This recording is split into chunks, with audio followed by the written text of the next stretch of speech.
10वीं जमात के तलबा और तालिबात आदाब। खोल लीजिए उर्दू की नई किताब। उर्दू सफ़र में आप सबका इस्तकबाल है। हमने बहुत सारे सबक पढ़ लिए हैं, गज़लें पढ़ ली हैं। आज हम करेंगे सवाने हयात।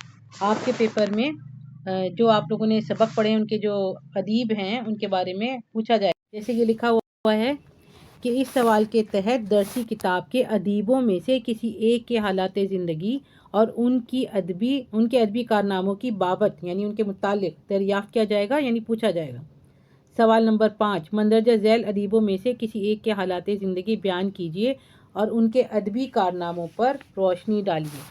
जैसे सबसे पहले है ये रशीद अहमद सिद्दीकी। आपको याद है कि इनका कौन सा सबक हमने पढ़ा था अपनी किताब में जो 10वीं जमात की है? हमने पढ़ा था चारपाई। तो हम इनके बारे में थोड़ा सा तारुफ ये याद करेंगे और लिखने की प्रैक्टिस करेंगे। पैदाइश 1894, वफ़ात 1975। पैदाइश है 1894 और वफ़ात 1975। रशीद अहमद सिद्दीकी 1894 में जौनपुर के गांव में पैदा हुए। घर पर बुनियादी तालीम हासिल करने के बाद आगे की तालीम के लिए जौनपुर गए।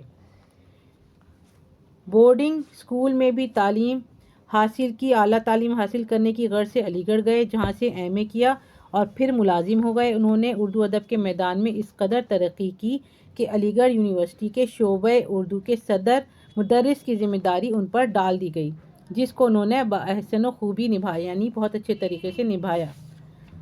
रशीद अहमद सिद्दीकी ने बहुत से मज़ामीन लिखे जिनमें तंज़ो मिज़ाह नुमाया है।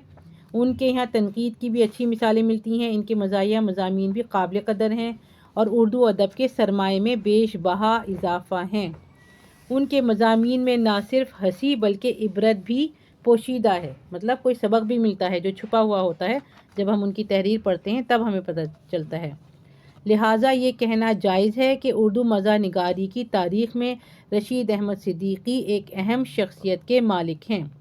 उनकी तसानीफ़ या आप नाम याद कर लीजिएगा जो तसानीफ़ लिखी हुई हैं, आशुफ्ता बयानी मेरी और मज़ामीन रशीद, हम नफसाने रफ्ता वग़ैरह काबिल कदर हैं।